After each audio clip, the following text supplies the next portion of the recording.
Hi, Supriya. Welcome to the Quint. Thank you. Hello, how are you doing? I'm good. I'm good. So nice to have you with us today. First of all, congratulations. All the good reactions to Kuruthi. What I know is from what I've seen on social media. How's the reaction and response been in Kerala? Thank you for having me on the show. And it's been absolutely overwhelming. We are truly humbled and extremely grateful because people have really accepted the film with open arms. They seem to be loving the film from all the messages and the phone calls and the reviews that we've been seeing online and otherwise. So it's been absolutely fantastic. The film has been received the way we meant it to be received. And that's the best part about it. And everybody seems to be loving like and Ibrahim and all the rest of the characters. So I couldn't have asked for more. Okay, before coming back to Kuruthi, I just want to ask you about your background a bit. You were a journalist yourself with BBC World. Yes. And from what I know, you're from Palakkad, Kerala. Yes. And you've also spent some time in Bombay and London. Yes. So how much of a film buff were you while growing up? Oh, I was a proper film buff, but I only watched a lot of Mohanlal sirs and Mammootty sirs and Jairam sirs movies while I was growing up. So I grew up in Delhi mostly, Delhi and Chennai. And so I've done a lot of Tamil and Hindi cinema, but Malayalam used to be that you used to get those video cassettes, and it was a big Sunday ritual that you get. If a new movie has come, you'd get the video cassette. And it makes me sound ancient, but yeah, I would watch these films. So I watched all of their films and grew up pretty much watching all the big blockbusters. I wouldn't have known of the smaller films, but I did watch the big ones and whatever came on TV at that point in time. We didn't have cable TV per se for a few years. We had good old Doordarshan. So yeah, it was just that really. But then as I grew up, gradually the interest in cinema deepened, but it wasn't anything like what it is now. I mean, journalism was my first love. So it was mostly news and the rest of the things that go with news, not so much cinema. But yes, the trajectory has changed now. I also grew up in Delhi, and I also remember, borrowing these VHS cassettes and yes. Watching them. Then you must have gone to City Fort to watch movies. Yes, yes. Festivals also, and Sundays. Sundays sometimes they had. Absolutely. I still remember the time I was in college, and I'm sorry, I'm taking a moment to narrate something. I was in college, and Mohanlal sir's Vanaprastham had just released, and it was in the festival time. Yes. And I was telling this to Lal sir, I'm very privileged because we live in the same building and I get to see him very often, because Prithvi is directing him again in a film. So I met Mohanlal sir and I was telling him, I said, your film, I had to sit on the steps. There were no seats available. There were no chairs. And we were a bunch of college students. And I dragged all my North Indian classmates to say that, no, you have to see this film. And we sat on the stairs and watched in this packed auditorium, this beautiful cinema unfolding in front of us. So yeah, those are just one of the few experiences, of watching Malayalam cinema while I was growing up. Right.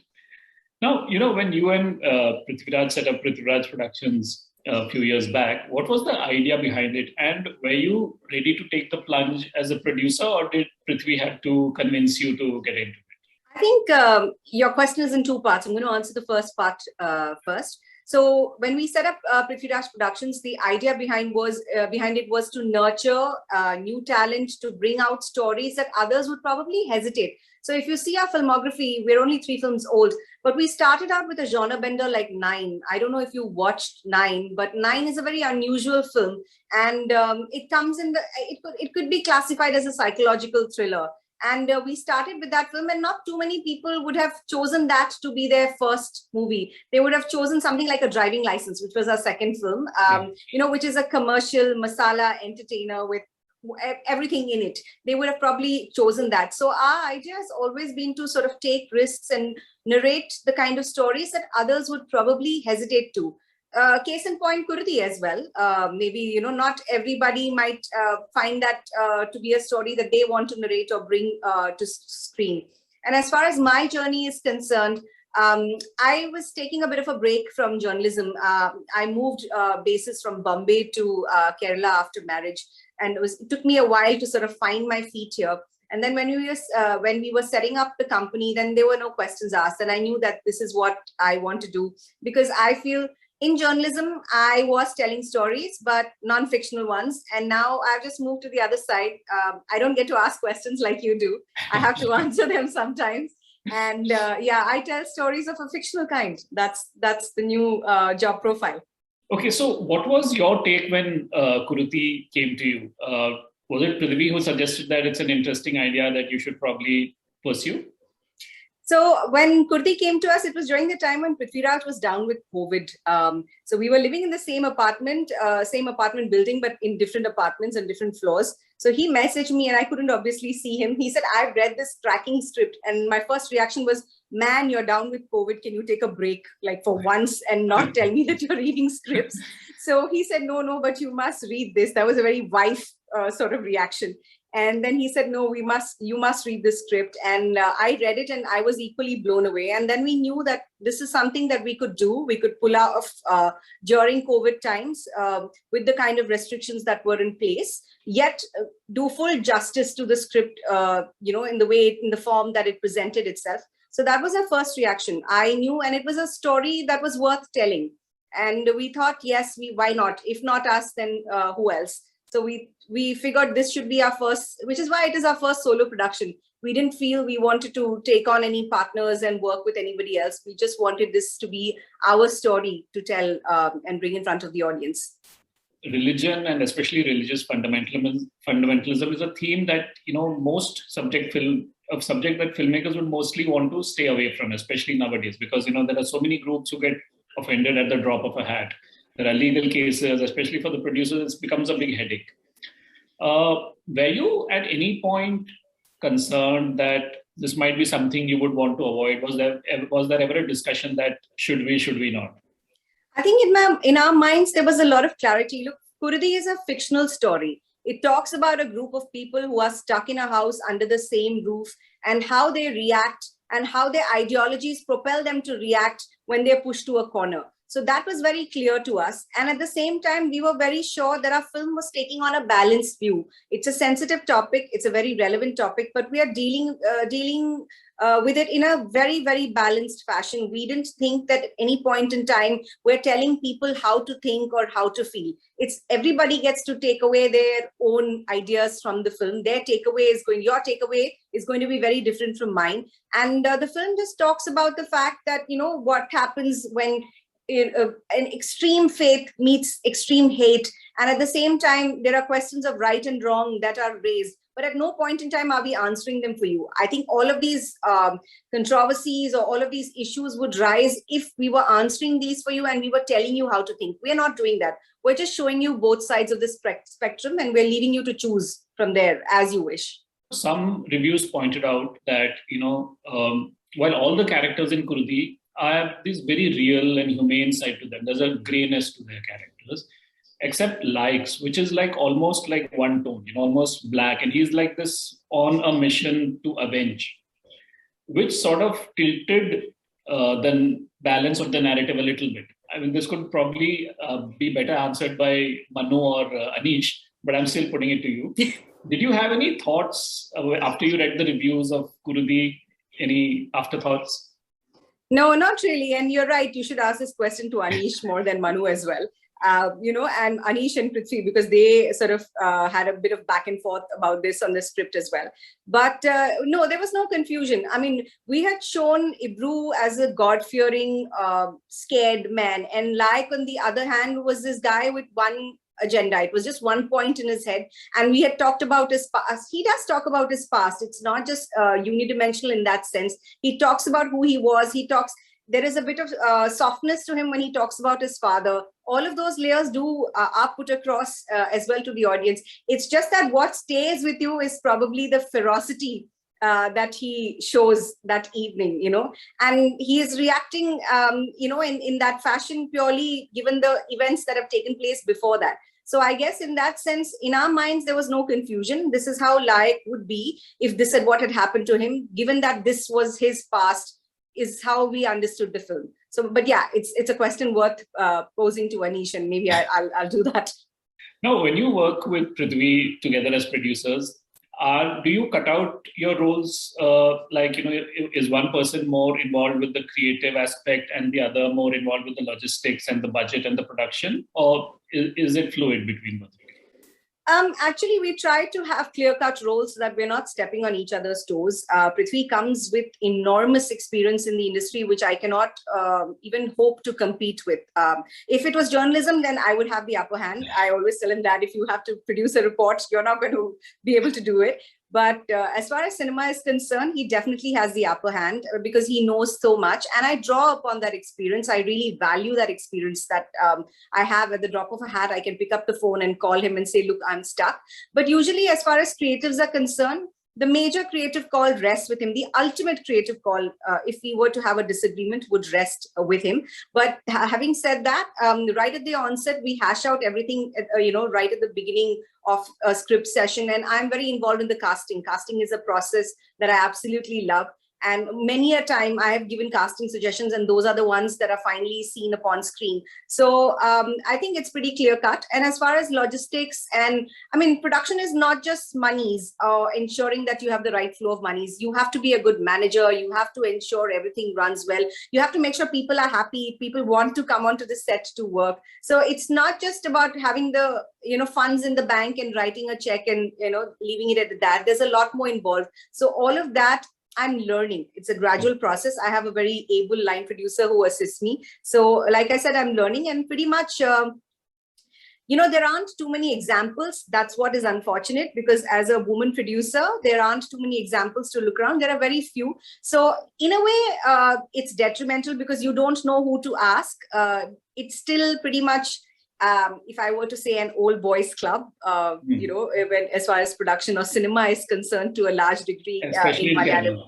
Especially in Kerala, even though we are a matrilineal society, it's not matriarchal, it's very much a patriarchal society. So as far as all the organizations are concerned, all the bodies are concerned, it's still men sitting on all positions of power. So the decisions are also taken with, with that purview. So things are changing, but there aren't very many examples. Hopefully that will change with more and more women coming in. And I think that will happen as the field gets corporatized. And I'm helping, I feel, in my own small way to do that. So yes, possibly.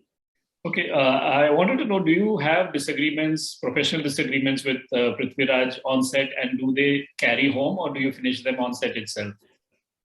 No, actually, we don't have disagreements on set. Usually, whatever disagreements we have would have been, either done in the vanity van or in the house, and then we go on to sets. Because when you get into set, the atmosphere that you need to create for an artist to work is very different. I wouldn't want him to go in, after a big row, walking into set, trying to act, or especially with a film like Kuruthi, where he had a lot more responsibilities, considering it was Manu's debut as well.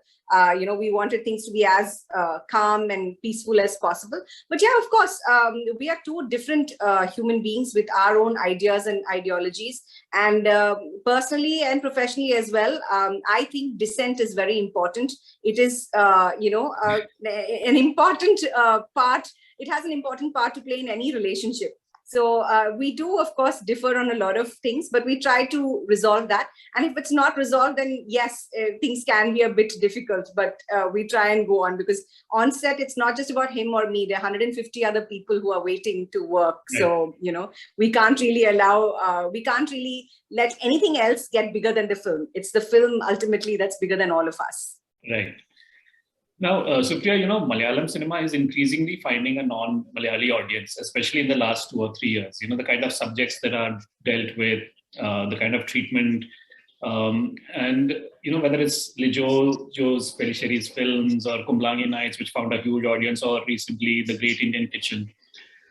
As a producer, what is it that you think makes Malayalam films so much more dynamic, brave, and films that are really pushing the envelope as far as content is concerned?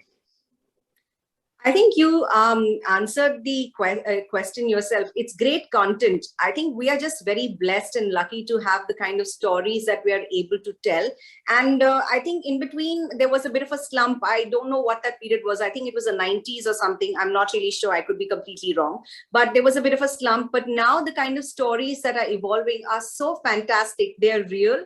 At the same time, some of it would be completely fictional, and you would still find some sort of, something in the story that would touch you, that you would identify with. So I think in that sense, we are extremely blessed with the kind of writers we have. There are newer technicians who are emerging on the scene, who are trying to make films. It's truly global, but with a very, very local flavor. I think that's what is working for Malayalam. Like, we are not trying to be Hindi cinema. We're not trying to be a larger than life swashbuckling hero walking onto set, because we may not be able to compete as far as that is concerned. We may not be able to. Of course, my husband will interject and say, I made Lucifer, so I stand corrected.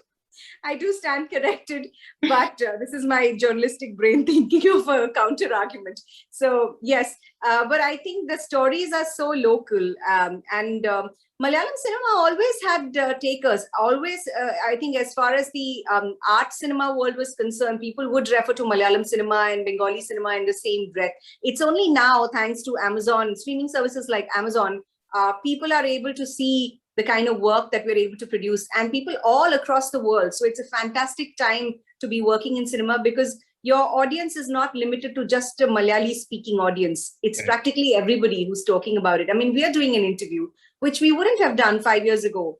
Right. Unless I brought out my film in Hindi, Tamil, Telugu, and I'd come to you saying I'm a multilingual film and I've set up 5 press conferences in Bombay, we wouldn't be talking. So so I really think the world is shrinking because of these streaming services. If we can watch shows in Spanish and Mexican and otherwise, we can definitely, which is why I think people are finding there are takers for good content all the time. So I think Malayalam cinema is no different. We're just lucky to be here, at this cusp when things are changing as far as content consumption is being concerned. There's not dumbing down of content. I feel we don't have to dumb it down anymore for anybody. It is content as it is, and it is being consumed in the way it is meant to be consumed. So, Priya, my last question to you is, which would be your top 3 favorite films ever? I'm going to be biased and say this, but top 3, a lot of them, I think I will choose Prithvi's films because it's easier and I don't get into any sort of controversy. But I love his film called Ayalam Yanam Tamil. It's a beautiful film made by Lal Jos. I think it's been about I think it's been about 10 years. I'm not sure if it's 10 or 8 years since that's been made. There's another film called Mumbai Police where he plays a gay cop, and that came out ahead of its time, where something like this with a mainstream hero doing something like this was unheard of.